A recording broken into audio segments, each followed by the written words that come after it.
আল্লাহর কসম দিয়া বলি, আপনার ভিতরে যদি মুসলমানিত্ব থাকতো তাহলে আপনি কোনোদিন ব্রাজিল আর্জেন্টিনা সাপোর্টার হতে পারতেন না। কথা বলেন ঠিক কিনা?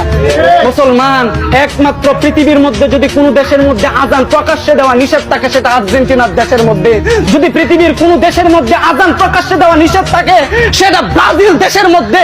আর আমরা মুসলমান আজকে সেই মুসলমানিত্ব দাবি করেন, আর আপনি মেসি আর্জেন্টিনা, আপনি সেই নেইমারের পথ অনুসরণ করেন। আপনি ইমানদারিত্বতে কিভাবে বলেন আমি ইমানদার? লজ্জা করে না আপনার? আপনি খেলা দেখার জন্য রাতের পর রাত জেগে রাত 3টায় খেলা, আপনি মুরব্বী মানুষ, দাড়ি সাদা হয়ে গেল, আপনার তো লজ্জা থাকার দরকার ছিল।